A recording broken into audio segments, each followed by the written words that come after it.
கேள்வி ஒன்றாக இருந்தாலும் பதில் எப்படியா இருக்கான், ஆளுக்கு ஏற்ற மாதிரி மாறுபடும். நேரில் வந்துட்டால் என்ன பண்ணிடலாம், எல்லா கேள்வியும் கேட்டு தெளிவாக. அதுக்கு தான் சத் சங்கம். என்னுடைய நோக்கம் எல்லாம் மனிதர்கள் எல்லாம் மகிழ்ச்சியாக இருக்கணும், அவ்வளோதான். அறியாமைன்னா என்ன அப்படின்னு கேட்டிங்கன்னா, நான் ஒரு அறிவாளின்னு சொல்கிறதே அறியாமை தான்.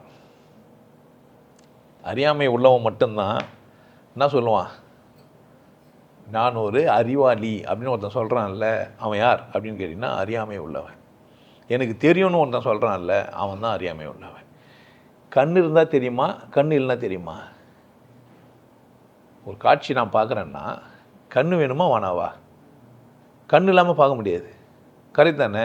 ஒரு அறிவாளிக்கு என்ன புரியணுன்னா கண் இல்லாமல் பார்க்க முடியாதுன்னு புரியணும். எனக்கு எல்லாம் தெரியுதுன்றவன் என்னால் சொல்கிறான், கண்ணு இருந்தால் தானே. அப்போ உண்மையிலேயே புரிஞ்சவன் என்ன சொல்லுவான்னா, கண்ணு இருந்தால் தான் எனக்கு தெரியுது, அதனால் எனக்கு தெரியுதுன்னு நான் சொல்ல முடியாது, எனக்கு கண் இருக்குதுன்னு தான் சொல்லுவான். கண் இருக்குதுன்னு தெரிஞ்சிச்சுன்னா கண் எல்லாத்தையும் சரியாக காட்டுதா இல்லையான்னு ரெண்டாவது கேள்வி இது, புரியுதா? அப்போ நான் பார்க்குற காட்சிகள்லாம் சரிதானான்னு இன்னும் ஒரு கேள்வி இது. எனக்கு கலர் பிளைண்ட் இருக்கும், எனக்கு தெரியாது, கரெக்ட் தானே? அப்போ அறிவாளி என்பவன் யார் என்றால், எனக்கு தெரிவது, நான் படித்தது, நான் பார்த்தது, நான் கேட்டது, என் புலன்கள் மூலமாக நான் அனுபவிப்பது எல்லாமே சரியாக இருப்பதற்கான வாய்ப்பு இல்லை, அதனால் அதை நான் சரி என்று சொல்ல முடியாது. அப்போ அறிவாளினா யார்? அறியாமைனா என்ன? இதெல்லாம் பண்ணிவிட்டு இதனால் எனக்கு தெரிஞ்சிச்சுன்னே அதெல்லாம் அறியாமையை உண்டாக்குச்சு உனக்கு. காட்சி ஒரு அறியாமை. நீ ஒரு லேண்ட்மார்க் சொல்லிட்டு போனேன், 5 வருஷம் பார்த்து போனால் அந்த லேண்ட்மார்க் இருக்காது, புரியுதா என்ன சொல்கிறேன்ட்டு? நீ ஏதோ ஒன்று படித்த, இப்போ வந்து என்னை வந்து என் வீடியோ பார்த்தேன்னா எல்லாம் முட்டாள்தனமா இவ்வளோ வச்சுருந்தேன் ஆகிடும்.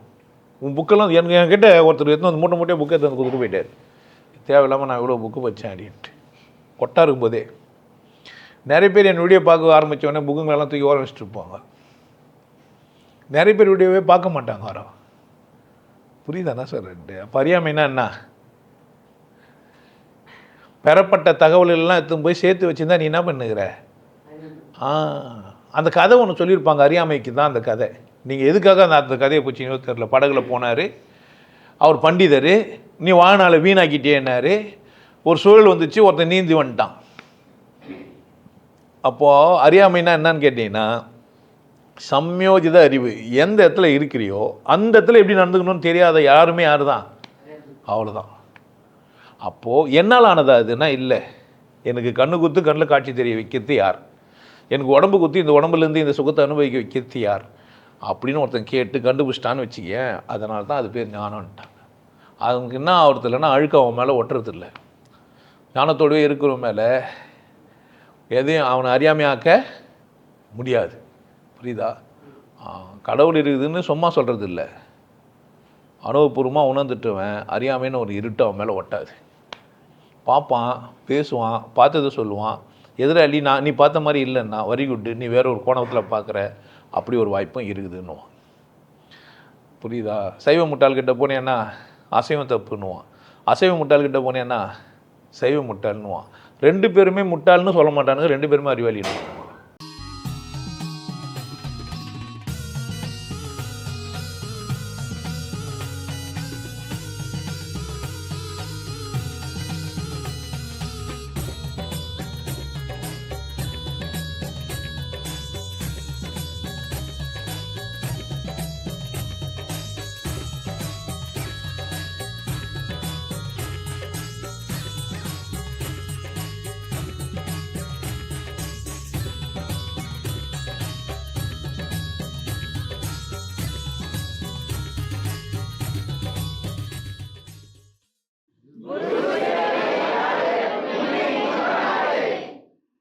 நல்லா இருங்க, சிறப்பாக இருங்க, கொண்டாட்டமாக இருங்க. உங்களை நீங்கள் மதிப்பு மிகுந்தவராக மாற்றுறது உங்கள் கையில் தான் இருக்குது. நல்லா இருங்க. நான் ஒரு வாய்ப்பு, என்னை பயன்படுத்திக்கலாம். நல்லது.